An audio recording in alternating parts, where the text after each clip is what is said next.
We all want the same thing. We want full control of our time to do what we want to do, when we want to do it. Now, I love getting deep into the weeds of personal finance, but I promise you that is not what this video is about. I want to get back to the roots of why I started this channel in the first place in this one. It is to help you reach your version of time freedom. You probably want to spend your time doing different things than you do now. And today I'll share 3 simple tips to help you get there. In this video, I'm going to cover the things that anyone, and I do mean anyone, can do to get ahead in the money game. It's not as complicated as we make it, and the principles from this video can be applied at any time in your life. If you're new to the channel, welcome. My name's JFT&x, and here we aim to grow your wealth with simple, time-tested solutions. Please shock that like button, subscribe if you haven't already, and drop me a comment down below with anything that comes to mind as you watch this video. You know what time it is. Let's grow. The first step, stumble. Normally I put together a prioritized list of things that you need to do to build serious wealth. I inevitably get too deep into the first drawn out example and I lose my audience within a few minutes. And the idea for this video came from that exact scenario, and I can't make this stuff up. I was helping a young person that recently graduated college and got into the working world get set up for financial success. And as always, I got overly excited and dove right into the advanced topics instead of covering the basics. She asked me a step 1 question at the end, and then it hit me. What am I doing here? I knew I needed to make this video to help anyone start building wealth right away. And just to be crystal clear here, you can build wealth with 0 investing experience when you learn and follow the basic concepts from this video. So let's do it. Consider the source. Now, I don't know about you, but it's always rubbed me the wrong way when a genius that's a natural-born entrepreneur tells you how easy it is to get ahead in life. Well, I have great news for you.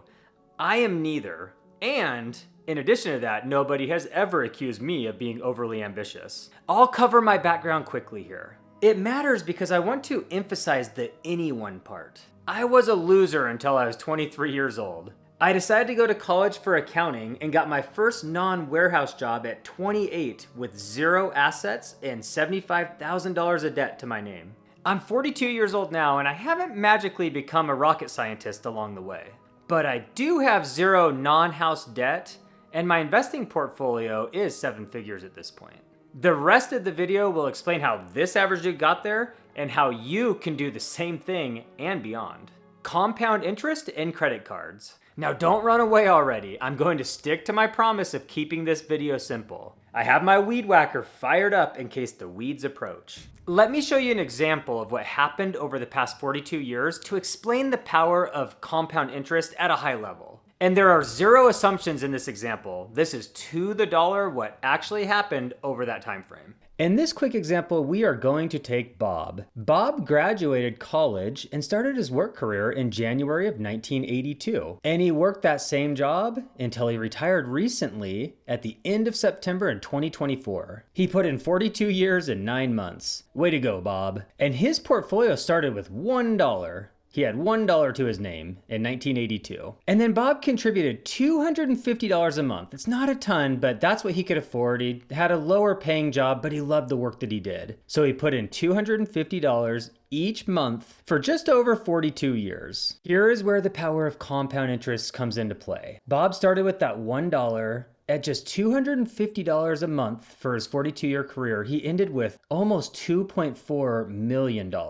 And Bob only put in $250 a month times 12 months. So he put in $3,000 a year times 42 point, we'll just say about 75. For almost 43 years, he put in about $128,000 of his own money, and that turned into $2.4 million without him lifting a finger. That's the power of compound interest. Bob never had a high salary, so he could never invest large sums of money. Most of us can invest $1,000 or more per month in our prime earning years, or at least $500, and we're including company matches here, and we'll get more into that. Bob is living his rich life because he lived within his means and avoided credit card debt. The concept isn't always easy, but it is always simple.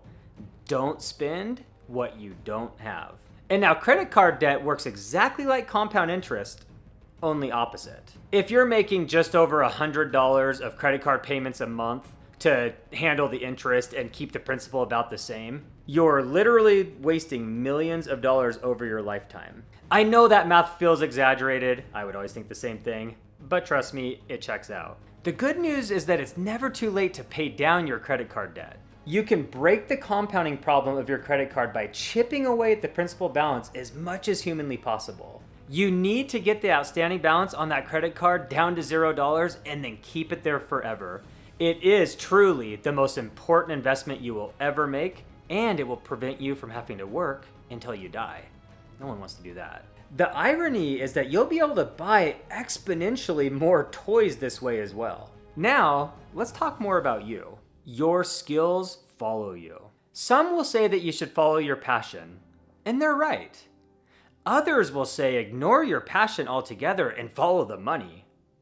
They're right too. Some people will even have their mom tell them that they're good at math and they should take a shot at accounting instead of wasting all their days leveling up their World of Warcraft player.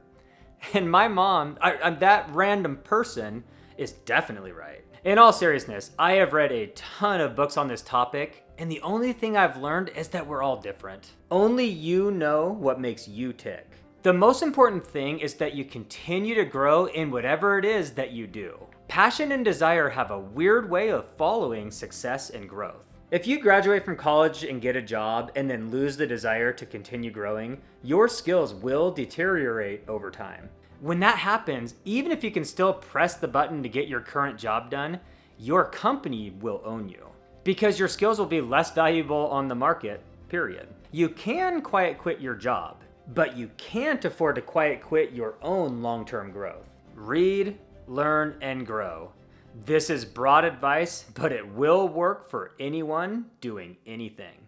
And one more thing, always take the 401k match. There is one and only one investment that takes priority even over establishing an emergency fund and paying down your credit card debt. You heard that right, and this finance guy didn't just have a stroke. Most companies will have a 401k plan and a company match policy. You should always, and I do truly mean always, invest at least enough money in your 401k plan to fulfill the company match amount. Speak with your HR department about your company's 401k plan. Most companies match anywhere from 50 to 100% of your contributions. This means that if you put in $100 per paycheck, they will match with either $50 or $100 of free money. And the crazier thing is that you don't actually lose $100 out of your net paycheck.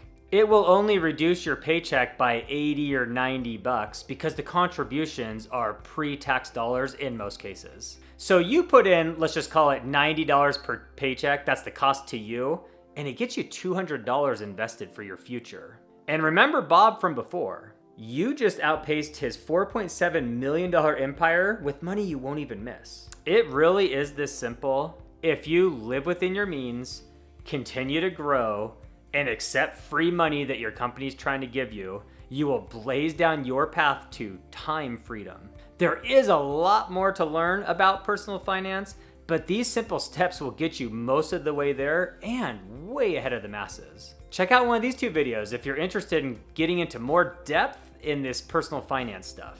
Remember, money is overrated. Freedom is not. Thanks for watching, and I will see you here in the next one. Peace.